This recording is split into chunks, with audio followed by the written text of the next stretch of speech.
So the biggest piece of advice for a brand new individual in it is like just understand, like I said earlier, you got to nurture this thing. It's about not only educating yourself and continuing to grow with your craft, but you're going to learn a lot of other, crafts along the way too. Be the absolute best mentor that you can be for the people that are within your business. So much of your business success comes off of the culture and the relationships that you make. I cannot explain how important that is. Take care of your people, let them know that you love them, that you care about them, and also continue to help educate them along the way.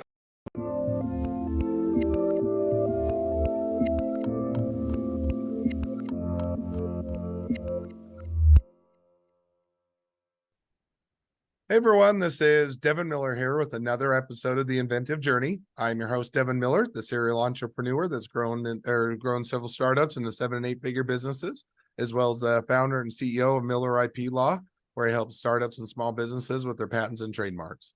You ever need help with yours, just go to strategymeeting.com, grab some time with us to chat, and we're always here to help. Now, today we've got another great guest on the podcast, Micah LaCerte. And Micah started out his journey growing up a bit insecure, but overcame that. And in college, found fitness and transform himself physically and mentally, and graduated and decided he wanted to help people with fitness. And so started working as a personal trainer at a gym in 2001 for about 8 years. And then started his own online personal training business, and where his wife is able to support and work alongside him, and has been growing that and expanding it ever since. So with that much as a introduction, welcome on the podcast, Micah. Yeah, it's so happy to be here, man. Thank you for having me. Absolutely excited to have you on. So I just took a much longer journey and condensed it into the 30-second version of it, but why don't we rewind and unpack that a bit? So tell us a little bit about how your journey got started, growing up insecure and heading off to college to find fitness. Yeah, so where a lot of that insecurity came from is I grew up, I was a pretty good athlete, but I was very skinny. And like a lot of other kids, you go through some level of bullying. The bullying wasn't with other kids, though. I was a fairly popular kid growing up and just kind to everyone. But my mom had married a guy that wasn't the greatest guy in the world, and ultimately he was the bully. And when you're in that 10, 11, 12 age group, you can be kind of fragile, and it hurt a lot in all honesty. And so when I had the opportunity to take control back and really work on some of those insecurities, I started that in college and found fitness. I absolutely fell in love with it. And I think, a lot of guys will have this similar story, but when I was at the age of 18, there was a few priorities. Number one, I wanted more girls to look at me. Number two, I really wanted to look like the guys that I saw on covers of magazines and the guys I saw in movies like Van Damme. I saw that as a confidence and a strength. What I realized early on, though, is like, yeah, the aesthetic was really cool. That was, a challenge and a discipline in itself. But how I was feeling and what it did to my confidence and my internal strength, my internal health, my focus, everything that is included in transforming your body ends up transforming your mind. And I just fell in love with how I was feeling. And I ultimately wanted to wake up every single day and help others do the same. No, that's awesome. So you kind of found that, passion or excitement. Now you went off to college, so what did you go to college, finish college, drop out, go in a different direction? What did you study? Kind of what was that part of the journey? So I graduated with a bachelor's degree in marketing, of all things. But I always tell people that I got a PhD in transformation because I literally spent about 5 times more time on learning everything from the kinesiology of the body, the psychology of the mind, transforming the body. I was engulfed in it. I absolutely was obsessed with seeing myself transform and other people transform, and just how amazing that felt. But fast forward, I've been able to utilize a lot of what I do for success with the marketing that I learned through that period of time, specifically social media marketing. And we just had gotten in so early. We're talking, I started utilizing that in 02, 03, 04. And so ultimately I was personal training. I didn't have my business at that time, but I was personal training. And at the same time, I was in the fitness industry trying to become, the fitness model, the guys that I saw on covers of magazines. And ultimately, I was able to do both at the same time, use social media marketing to build not only my own personality, but then the business. And so I graced covers of Iron Man and probably over 100, 110 inside Muscle and Fitness and all those top fitness magazines during that time.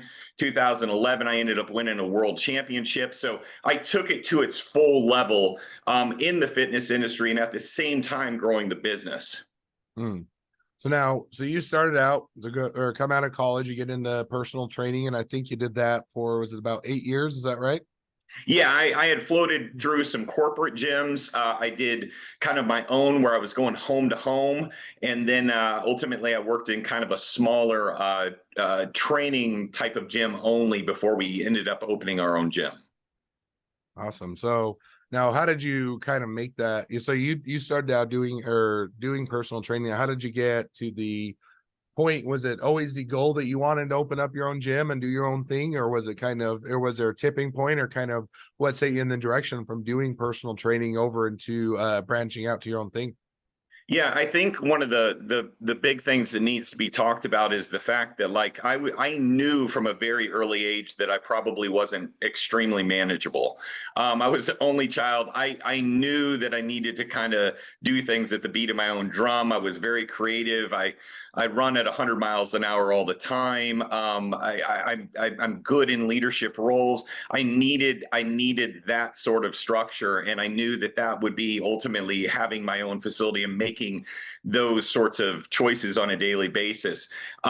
So we actually, the bigger part of the picture is the physical locations came later, 2009. But in early 2009 was when we launched the HitchFit online side of our business. So rewind to about 2004, 2005, and I ended up becoming one of the very first online personal trainers in the world. I could not find another one anywhere at that particular point. And how it happened was this girl had reached out to me on MySpace when MySpace was really large, and said, I love all of your transformations, everything that you're doing. Gosh, I wish I could be a client of yours, but I'm in Canada. And that literally was like, Devin, that was the light bulb. And I Hmm. was like, well, why couldn't I just make you a plan? And you can follow it. We can communicate with one another. And that's how the online personal training, as far as my site, ended up coming in. And I'm like, oh my gosh, I have something here. No one else is doing this. And so when we launched it in '09 with the business and everything, because I had met my wife right before that, the business just exploded. And since then, we've been able to grow it to 81 countries and over 600,000 pounds lost.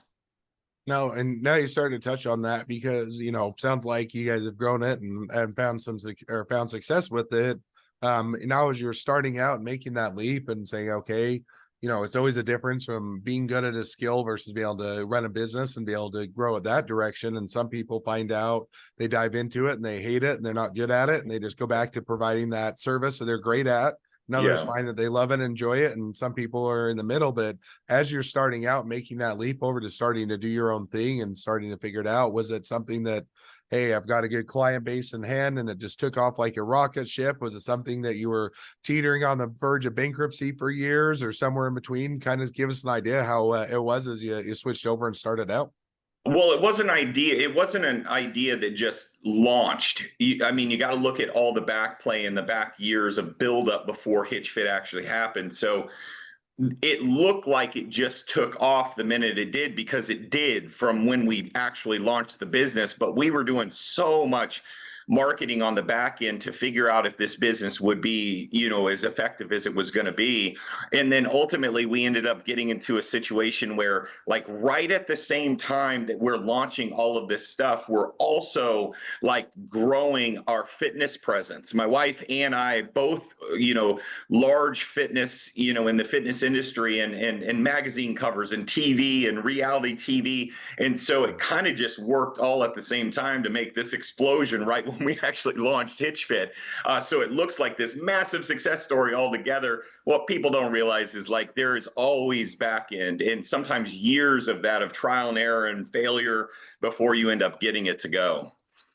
No, that's I think very very true, and I think that a lot of times we kind of get to, you watch the movie, you read the book, and it's an overnight success, and even the ones that are the overnight success in quotes always have that backstory. They have that years of building, getting the experience, getting the the air pieces in place that allow it to take off. So now you kind of started out on your own. It was around 2009 or so, or when was that? Yeah, so the online business started February '09, and then we started our first brick and mortar in August of '09. So we're celebrating 14 years this month. And, what was interesting is the businesses, although we replicate kind of the system with the businesses, I mean, when you're managing people one-on-one and employees and contractors and the ups and downs of brick and mortar, I mean, we essentially had to learn two separate, very different businesses, from website to SEO, social media marketing, all of that on one side, to another side of the brick and mortars and city permits and, just the uncontrollables that happen within brick and mortars on a regular basis. And so, we kind of had just dove into the deep end. Neither of us grew up in situations where we had business owner dads or anything like that. And so, we were passionate, we were willing to work really hard and very disciplined, but you got to get good at being a leader within, your community when it comes to brick and mortar locations. So that was something that evolved over time. And, we were ultimately grew those gyms up pretty large as well. No, that was going to be one of the things I was going to hit on that you kind of touched as well, which is, so now you start out in there. Now, how did it evolve over time? Because 2009 up till now, you've gotten everything from COVID that hit physical Yeah. locations hard. You've had the uprise of internet. You've had Peloton. You've had personal training that, and you've had or at home fitness and a lot of those. And so, kind of how did that evolution go from when you started things over to the course of now? I think what's really important is to always try to be kind of a step ahead, but not change what you do so much that you lose your identity through it. What we were really powerful with was specifically transformation and taking someone from point A to point B. I think where a lot of gyms fail, in my opinion, is they try to be a jack of all trades rather than focus and be their very best at one or two things. And so we really identified ourselves in the market as the first transformation gym in the US, one of the very first online personal training systems. And so everything to us and the power was in the storytelling and in the before and after pictures and being able to share those effectively through social media. That also allowed us to really keep our marketing budget down. I mean, we didn't pay any sort of ads. I mean, probably in 14 years, I probably paid less than $1,000 in marketing ads ever. So we've been able to really do it by just organic and kind of guerrilla marketing type of stuff and different opportunities that helped with the branding. But what I'll tell you is as time has evolved and technology has evolved. I mean, when we initially started, we had a DVD and a book that came with the program. So that kind of tells you where things are now. And then what we've done is just made the program better and better and better and more, I think, accessible to individuals technology wise to make it more seamless for what's expected for nowadays. Now the brick and mortars, I'll tell you, we have gone through some crazy storms to say the least. So for instance, one morning in December, I get a call and someone had drove their car through my gym, like 12 feet deep into the gym. This is like the differences between, when you're running online businesses and you're running a brick and mortar, like the uncontrollables that happen. We've had floods, we've had, just a lot of different situations that happen in the brick and mortar. So you got to get good at a lot of things. And then those things that you're not good at or you don't want to do, you need to hire out and have other people do those things for you. So that's my best advice is just, always, we've worked on the business every day since we started the business. There hasn't been one day we haven't worked on the business. We haven't worked in the business every day, but we've worked on it. And so I would just tell people, like treat it like a marriage, treat it like your child. Like if you want it to grow and you want it to continue being successful, you got to put time in it. No, I think that's definitely a truism, and I don't think you ever stop working on the business. You can maybe take a step back or not have to work quite as hard as you get farther along, but there's still always that evolution of continuing to work on it and improve it and looking at what you can do differently. So now as we've kind of reached the present day of your journey, now if you were to look kind of the next 6 to 12 months out, kind of where things are headed, what do you think the next steps are or be, or where are you guys headed? We're working on a round. I mentioned to you that we've been extremely busy, and that has to do with not what we got going on prior, but what we're building now. So both my wife and I are in the process of finishing our books and releasing those. So we're getting into the writing side. We already have 4 books, but this is kind of a different chapter in our lives. We're kind of building some new streams here per se, but the other thing that we have going on, we have another business that we started a year ago called Rock Body Retreats. So we're doing health and fitness and faith retreats all around the world. We bring amazing like entrepreneurs and different individuals to beautiful places, and we help them level up, whether that be in their faith, their fitness, their health, their finances, their relationships. We have some fantastic mentors. So we have that business. And then in January of next year, we're hosting our first speakers conference in Tampa, and so we're getting prepared for that. This past weekend, we were at a big speakers conference, and we're really working on getting our craft down for getting on stages and webinars. Awesome. Well, sounds like a lot of things going on, a lot of great opportunities, and plenty of fun to come. So with that, now as we've reached the present day of your journey and even looking a little bit into the future of where you guys are headed, great time to transition to the 2 questions always asked towards the end of each episode. So we'll jump to those now. So the first question I'd like to ask is, along your journey, what was the worst business decision you ever made? And what'd you learn from it? I had mentioned this to you. One of the worst decisions I made was not starting the business sooner, probably due to fear. We waited until '09 of February when it could have been launched a year before that. And you're looking at risk, you're looking at where your finances are at that point, and we had built up so much at that point. It was just like the thought of making that decision to, okay, are we going all in here, are you ready to jump off the high dive and do this, that honestly would be the biggest mistake looking back, because I could have got essentially a full more calendar year in it and even more placement when it comes to SEO and all the foundation that comes with that.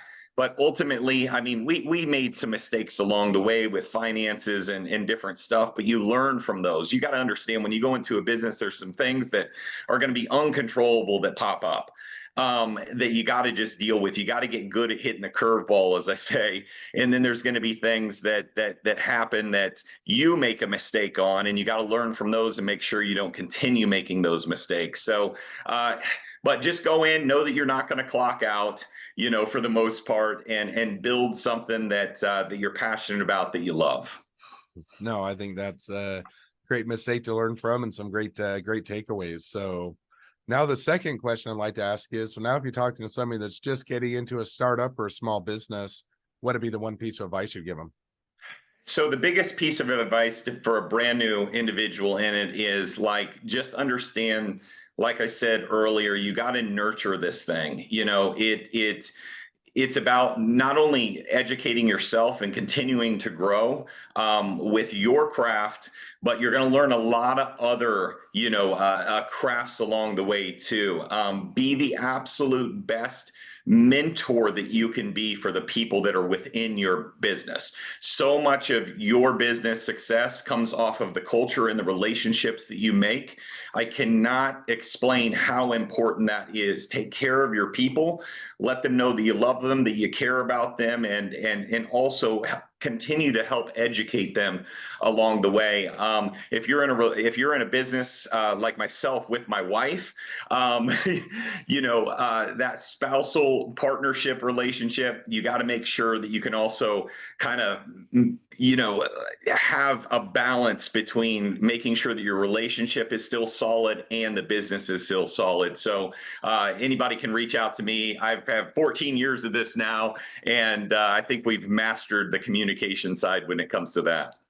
No, that's awesome. I think that's definitely a great pieces of advice and some great takeaways as well. So, but with that, now as we wrap up the episode, if people want to reach out to you, they want to be a customer, they want to be a client, they want to be an employee, they want to be an investor, they want to be your next best friend, any or all of the above, what's the best way to reach out to you, contact you, find out more?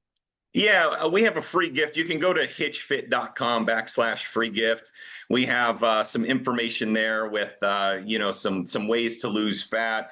And then you can you can Google my name. I'm on Instagram. So it's Micah LaCerte on Instagram, hitchfit.com, where my name's pretty unusual. So if you Google me, you can find me on multiple different platforms.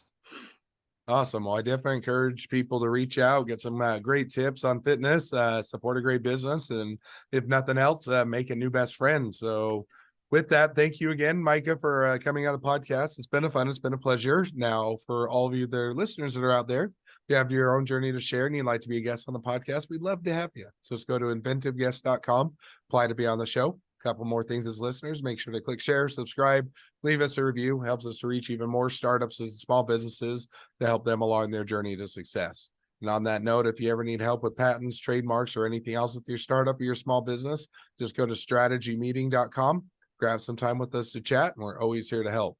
Well, thank you again, Micah, for coming on the podcast, and wish the next leg of your journey even better than the last. Thank you, Devin.